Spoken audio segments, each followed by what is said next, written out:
It's my neighbor's house. I don't know what's going on over here. We'll figure it out though, I guess, when they come outside. Man, you know it's a sad day in my heart when you see stuff like this pull in the garage. What you doing, Nigel? Got a Cody car up in here.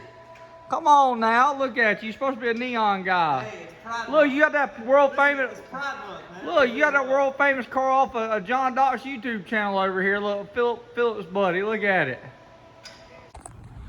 All right, guys. Well, out here messing with the car. I just done a timing modifier. We're gonna add some timing to it on the leaf, see if that fixes our issue. But check out this. We got some fan mail. Look, Andrew D843 sent this to me. Look, that's his shop right here. Looney Tune Racing and Speed. That's what he does. Look at this. He knows I'm a spark plug. That's why he sent this to me. There you go, look. Spark plug still has his tits. You better add more timing. I had a cool shirt. I thought it was pretty awesome. He got this for me, so I had to start wearing this thing around, representing a little bit. Three-car alert. Three-car alert. Look. No, we don't drive. It don't mean we can't drive.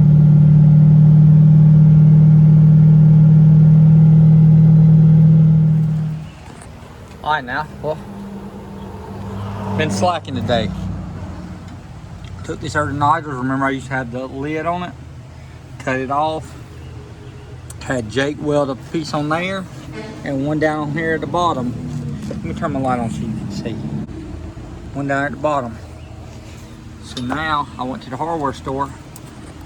Got these. We're gonna put these on there. Adapt it to the hose. Mine are cooler back and back. That's one of the big changes that we changed from last year to this year.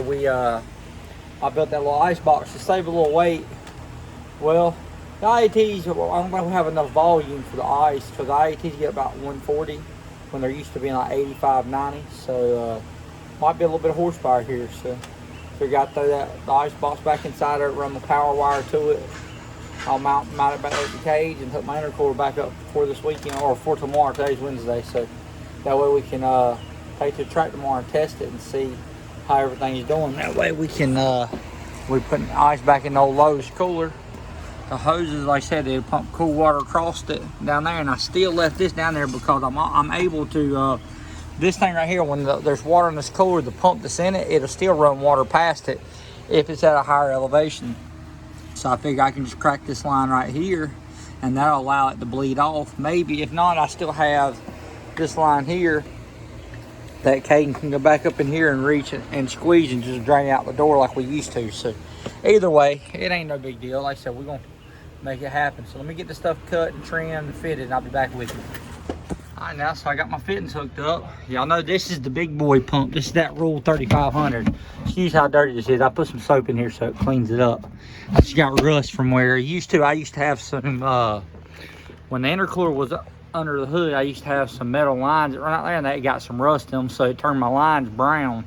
Put antifreeze in one time, it looked pretty cool green going through it, but see, I'm gonna put some CLR or something up inside there. I put some just dishwashing soap for now.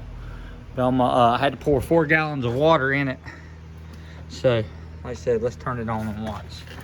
So water should be pumping this way if I got it hooked up right, because this is my in line, that's my return line. So it should ideally, here she goes. Look closer, you might can see it. Yep, see it's traveling that way. Oh, look at that, already sprung a leak. That's why you always check.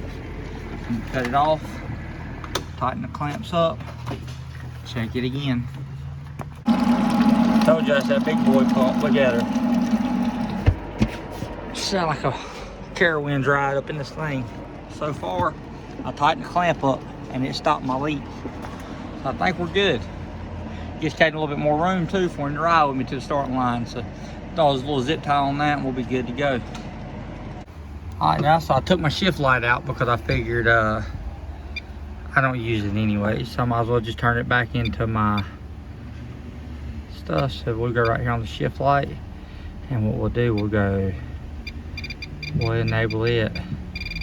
Anything over, say, 2,800, 3,000, and what it'll do, I'll put it at 2,800. Anything over 2,800 RPMs, it'll kick it on. So like if you go right here, see right there, you hear it? Basically anything over 2,800 RPMs, it'll activate. And I said so. And it'll pump water through the intercooler and cool everything down. So that should be pretty good. And I went here since my 4 yellow was my yellow 4 was my shift light. I just turned it to my RPM output, and that way it's easier. And like I said, we're good to go. So should be ready. Now I just gotta make sure in my laptop I save it. We should be good. All right, guys. Well, I got this thing all cleaned up. Well, I ain't gonna say cleaned up.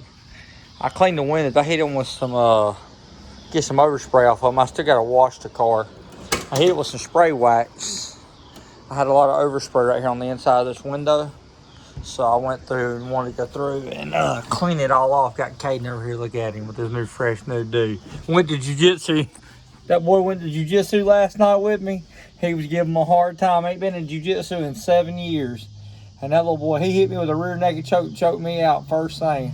I underestimated him. You don't underestimate your kids. You never know how strong he is and how bony his little arms are. But he got me. He got me. He's the man right now, but next class, I'm beating him up. Yeah. But I went ahead while I was at it.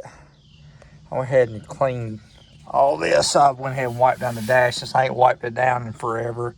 Cleaned the windshield. I cleaned the side, cleaned the door panels. We got Z-Max this weekend. I need to pin that wire up. I need to put I pulled the shift light out of it and used it for the tank. Let me get back up out of here. Well, hard to challenge when you fat. There you go. So I got my little tank here. You gotta put this on top of it, because if you don't, then when you make a pass, that water, it'll slosh and turn around and knock that lid open. So I got this right here to stop that. But also, like I said, I got it so we can come over here. Let me turn my light on. Hold on 1 second. There we go. See? I got it where it'll still drain. Right here, drain the intercooler. And see this hose right here. Well, I was telling you, this one right, this hose right here, you can see it dropping. Look right there. See if you can see it on camera. You can see it dropping. See, this hose right here is the bottom of the intercooler. Well, the thing about it, or the bottom of the pump. Anytime you have water below that point, it'll drain through the pump. It just filters it and brings it on around. But see, we can go through like that. And if that ain't good enough, we can shut that off. Right here like that. We can come back here. We can grab a hold of this line right here. It's hard to do this one-handed. See that line right there? We can take that line. I actually have a hole back here that we can shove it through. Right there like that. Sorry, y'all couldn't see. Right there. And what you do is you come right here and I squeeze the valve. Where's it at? That's normally how we drain it, like that right there. Pull the hose through and we can just drain it like that. And then when we get done, you always bring the hose back up inside and tie it up.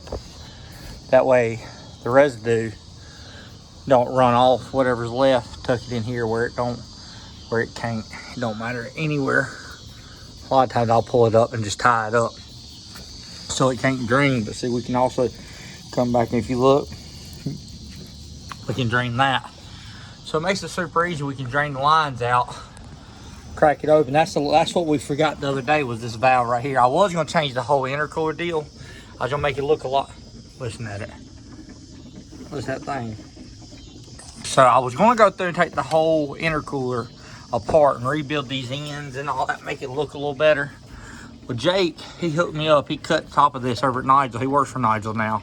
We cut the top off and we done some nice little welds on it and made it solid for now. But eventually I'm gonna come in here, I'm gonna rebuild the sides, I'm gonna redo these piping, make it a little smaller where somebody can fit over here like Caden, because I know Caden likes to ride down the track. Which right now he could still get up in the car and have room to ride, because this right here stays cool anyways. This is cold water coming through it.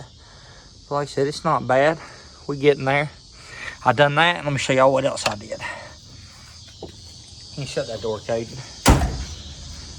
So if you come back here, I used to have, and this is why the car was smoking the other day, because this right here.